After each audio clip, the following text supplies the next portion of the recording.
रहा था। लक्ष्मी जी गई और तुरंत जब घूमने के लिए तैयार होने गई, तैयार होकर लक्ष्मी जी ने बैकुंठ के आज 8 दरवाजे, 8 दरवाजे में ताला लगाया, 14 खिड़कियां, सारी खिड़कियों में दरवाजे ताले लगाकर जो बाहर आई, अंधेरा हो गया। लक्ष्मी जी कहने लगे अब तो रात हो गई। भगवान बोले तो अब क्या करें? तो लक्ष्मी जी बोली अब कैसे घूमने जाएंगे? रोज लक्ष्मी जी तैयार होती, दरवाजा खिड़की बंद करती, जब तक तो रात हो जाती। भगवान विष्णु से लक्ष्मी जी ने कहा देखो पार्वती और शंकर जी दोनों जाते हैं, वो अपने घर में दरवाजे में ताला वाला नहीं लगाते, ऐसे ही चले जाते हैं क्या? भगवान विष्णु बोले कुछ हो तो लगाए।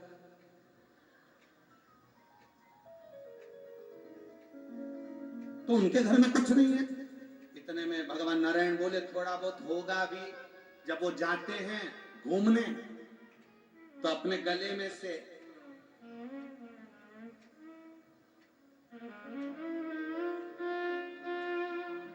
नाग देवता को उठाकर छोड़ जाते हैं।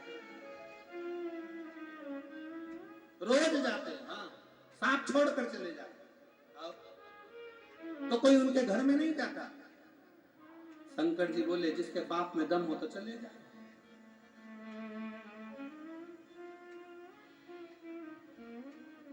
जिस कमरे में से सांप निकल जाता है 8-10 दिन तक तो जरा सा अगर किसी का कपड़ा भी कौंपिया जाए तो चला जाता। बोलो री जी हो सही है कि गलत है? अरे बोलो तो नहीं, वृश्चिक कोष के रहने वाले हो, बड़े मस्ती में बोलो, सही है। एक जरा सा किसी का कपड़ा गया, अरे तो फिर यहाँ तो बाबा है।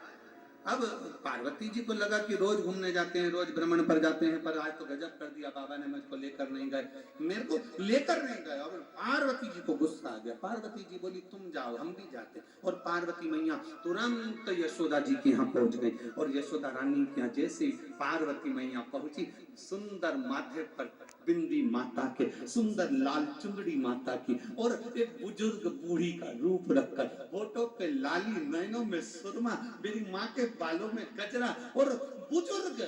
अब बूढ़ी माँ इतना श्रृंगार करी तो यशोदा को तो सोचना था कि है कौन?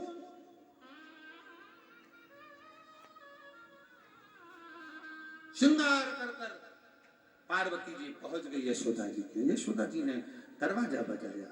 दरवाजा बजाते से यशोदा जी ने पूछा तुम कौन?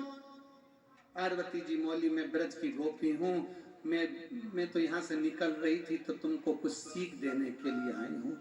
क्या सीख देना है? यशोदा याद करो तुम्हारे बेटे के पीछे पूतना पड़ी थी, तृणावत पड़ा था, अगासुर बकासुर पड़े थे। अब सुन ले, पूतना पड़ी थी जैसे पीछे, जैसे अगासुर बकासुर पड़े थे। इतने में यशोदा जी के कानों में ले जाकर तुरंत पार्वती जी ने कह दिया मैंने सुना है इस नगर में, इस गांव में एक बाबा आया है, भयंकर रूप वाला है, कुछ भी हो जाए उसको अपने बेटे का दर्शन मत कराना, कुछ भी हो जाए।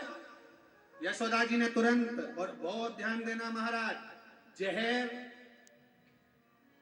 2 तरह का जहर होता है। एक जहर मुख में जाता है तो केवल एक व्यक्ति मरता है, और एक जहर कान में जाता है तो पूरा घर मर जाता है। तो कोई भी आए मत देना। बाबा तो बाबा चल दिए भोलेनाथ, अड़भंग